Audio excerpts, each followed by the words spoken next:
Check out this painting. It's abstract, it's eclectic, it's got collage elements, there's a zipper on the side, it's got this chain mail thing happening on the other side, and it's an abstract picture of a person pushing a wheel.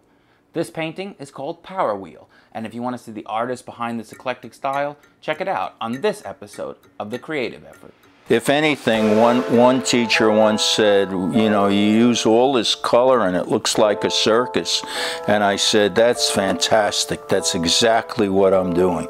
I said, this is a circus of color, and I am happy. It's George Schulman. I'm a 76-year-old artist. I was born and raised in New York. I grew up in the Bronx. As a youngster, my father sent for these master books. As a child, I felt that I wanted to replicate and duplicate what I was looking at. So that became a springboard, and I would often look at them and copy what I was looking at. I have severe ADHD. When I went to music and art, it was very competitive. It was a very intense environment, and often I felt that I was not only academically over my head, but my grades fluctuated, where I either did really well or I did very poorly. But I felt lost and uncomfortable in my own skin, or I always was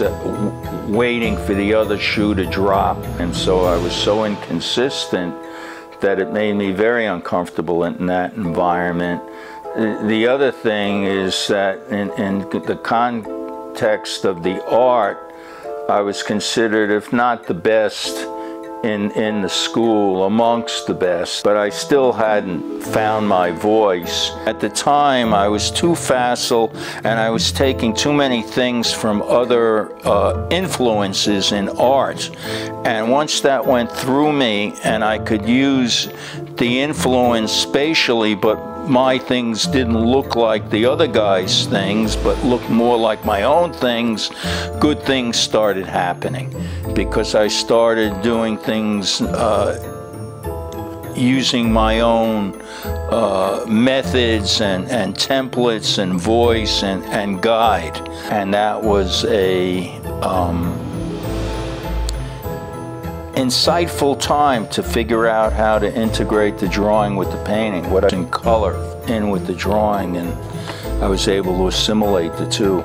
Not that different from what I now do, but starting to use things, seashell, that I can use to tell a story. Now that I also use dried paint that I glue back onto the surface, a lot of it changed because these kind of have a matte surface, and the newer things have metallic. This is actual metal that I found, a plate, and I glued it in.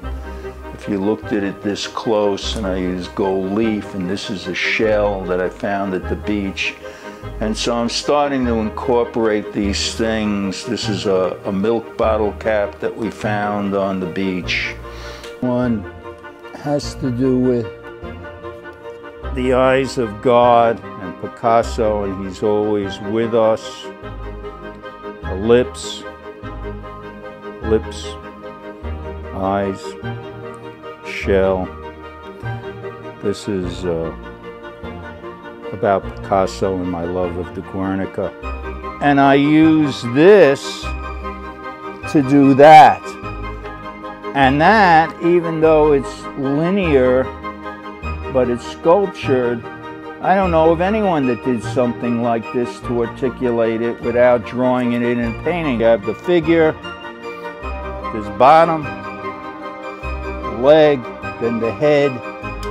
These are paint caps that I used, little rocks that I found on the beach. And this guy is actually a Buddha. And this is the neck, the body, the head, so that I have to accentuate. When you say, well, what are you going to do next? I'm going to paint some of this blue out, and I'm going to simplify this so that this shows up more readily to tell the story. This is like a fight to do what I'm doing. this is actually peeled up from my palette, and this is the palette I used to paint this, and I just glued it on to the piece. It doesn't appear that way, but that was my intent, that I'm such a good artist, I'm going to even put my palette in the painting. Go for it. This is actually that, looking outside and telling a story with the fabric and the spatial things, where if you look at this and you squint your eyes and look at the whites between the trees, that's how I got this, from that to this. I find things in the street, and so I added them, things from the beach. I don't want them to appear to be stuck on or not integrated as I use them. So I'm not only interested in what I find and how I'm going to assemble it, but I'm very cognizant of the color of the thing itself as I use it in an architectural format. It's taken all these years for me to catch up to myself as far as what I wanted to be, knowing I met a young Jean-Michel Basquiat and Keith Haring, and they got going, and I moved to Long Island, and I was teaching, and I had a company, and I had a business, and I stopped showing for a while, and I would be periodically in these group shows or in a museum show, and occasionally I would make a large sale, but until I started going to all these residencies and really digging in, and then this was pretty much after my divorce and moving into this art space and meeting Debra, everything transitioned and really changed for the better in every way. And you'd say, well, why? Because I became me and got to the truth and started doing what I had always hoped to do, but always felt I had only one oar in the water and my hand behind my back tied, and I didn't stay with it. And if you don't stay with it, it's very hard to grow, and it's very hard to, if not impossible, assimilate what came earlier and how there's continuity. And what added also to my devastation is I had this facility, but I didn't know what to do with it. And if you can work in any style, but you don't stay with it,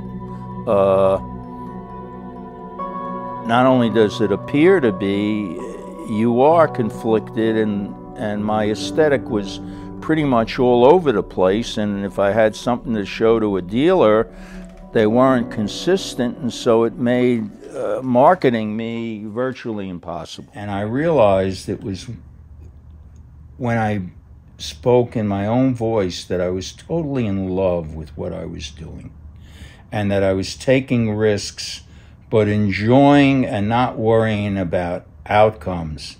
And it was probably one of the most exciting times of my life. And that's what's since transpired in building from those experiences to who I am now and what has become of that journey to now. Well, thank you so much to George Schulman and Debra Rothberg for sitting down with me for this conversation, for the creative effort, and for providing me with this painting, Power Wheel. You can see it here. This is going to stay in the Creative Effort Library with all the other art I've been so fortunate to collect from friends and artists and things like that. There's more profiles coming out, so if you want to see those profiles of other types of artists, whether they be painters, photographers, musicians, or comedians, follow, like, subscribe, and don't forget to follow on Instagram, Facebook, and TikTok as well. Thank you, and stay creative, and stay tuned for the next creative effort.